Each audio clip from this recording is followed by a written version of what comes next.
திருநெல்வேலி மாவட்டம் விஜயநாராயணம் காவல் நிலைய சரகத்திற்குட்பட்ட பகுதியில் உள்ள aseptic systems biomedical waste management கம்பெனியில் இன்று திண்டுக்கல் மற்றும் தேனி மாவட்டத்தில் அரசு வழக்குகளில் பறிமுதல் செய்யப்பட்ட 1229 கிலோ கஞ்சா எரித்து அழிக்கப்பட்டது.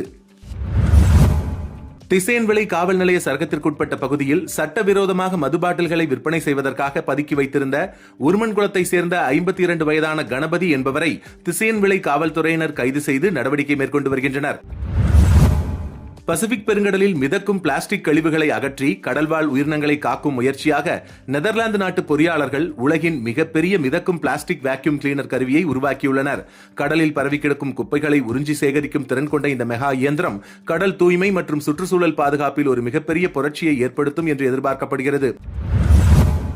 தமிழகத்தில் 2026ஆம் ஆண்டுக்கான 12ஆம் வகுப்பு பொதுத் தேர்வுகள் மார்ச் 2ஆம் தேதி தொடங்கி மார்ச் 26ஆம் தேதி வரை நடைபெற உள்ளது. அதேபோல் 10ஆம் வகுப்பு மாணவர்களுக்கான பொதுத் தேர்வு மார்ச் 11ஆம் தேதி தொடங்கி ஏப்ரல் 4ஆம் தேதி வரை நடைபெற இருக்கிறது.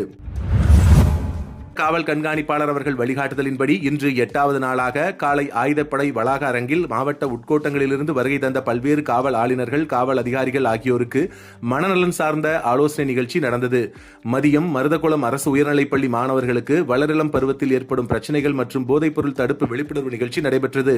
இரு நிகழ்வுகளிலும் மனநல ஆலோசகர் முனைவர் அசோக் பயிற்சியை நடத்தினார். நிகழ்ச்சிக்கான ஏற்பாடுகளை மாவட்ட சமூக ஊடகப் பிரிவு அலுவலர் வெங்கட்ராமன் செய்திருந்தார். தமிழகத்தின் சுற்றுலா தலங்களுக்கு படையெடுக்கும் பயணிகளின் எண்ணிக்கை நாளுக்கு நாள் அதிகரித்து வருகிறது. தமிழ்நாட்டிலேயே திருச்சி மற்றும் சென்னை ஆகிய இரு நகரங்களும் முதலிடம் பிடித்து புதிய சாதனை படைத்துள்ளது. இங்குதான் அதிக சுற்றுலா பயணிகள் வருகை தருவதாக புள்ளி விவரங்கள் வெளியாகியுள்ளது. திருநெல்வேலி சரக மாதாந்திர ஆய்வுக் கூட்டம் சரக காவல்துறை துணைத் தலைவர் திரு ப. சரவணன் ஈகாப்பா அவர்களால் திருநெல்வேலி மாவட்ட காவல் அலுவலகத்தில் இன்று நடத்தப்பட்டது.